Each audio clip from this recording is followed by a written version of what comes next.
Lilith, I knew this day would come. I knew that we were going to have a heart-to-heart conversation. At naniniwala ako na you'd come to see the truth and trust me over anyone else. Kaya Kung ano man ang kaso na ifinile mo against me, based on Paco's testimony, kalimutan na natin. Drop it. Think about Trixie, your dad, ang pamilya natin. Pamilya. Yan yung wala ko noon. Kaya kahit ayaw nyo sa akin, pinagsiksikan ko yung sarili ko sa inyo. Kaya nung nakipagbati kayo sa akin, nung lumaya ako, ang saya-saya ko noon, Tita Patricia. Ako rin naman. Masayang-masaya rin ako noon. Alam ko, may mga hindi tayo na pagkakasunduan. But we found a way to resolve them. Like now.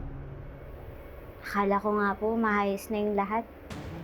Akala ko, kaya ko kayong patawarin sa lahat ng nagawa niyo sa akin. Alang-alang kay tatay at kay Trixie. Pero iba ho ito eh. Hindi ko ho kayang magpatawad. What are you saying? Akala ko pamilya na tayo eh. Akala ko anak na yung turing niyo sa akin. Pero naghihintay lang pala kayo ng tamang panahon para saksakin ako sa likod.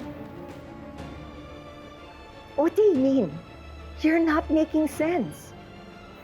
Tinuruan ko ho yung sarili ko nung nagsalita si Renan na walang maniwala sa mga sinabi niyang may kinalaman kayo sa pagkamatay ni nanay.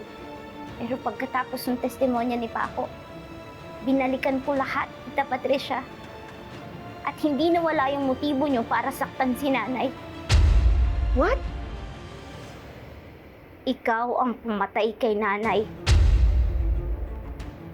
Pinatay mo siya nang walang kalaban-laban. Lilith, we talked about this. Wala akong kinalaman kung ano nangyari sa nanay mo.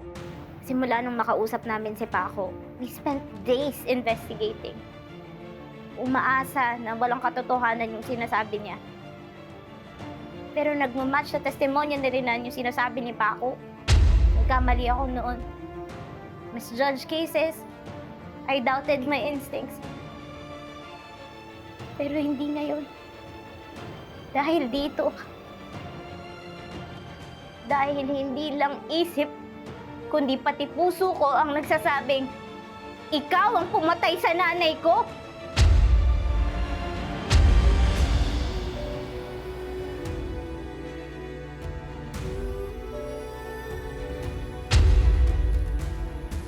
Lilith, anong ibig sabihin nito? Huwag naman dito nakakahiya sa mga tao. Mrs. Singano, hinuhuli namin kayo sa salang pagpatay kay Atty. Meredith Simmons. Kasabay nun, sinabi ko sa sarili ko na buburahin ko kayo sa listahan ng mga taong tinuturi kong pamilya. Ay ang pangako kung hindi ako titigil hanggat hindi nyo pinagbabayaran yung kahayupang ginawa nyo sa nanay ko.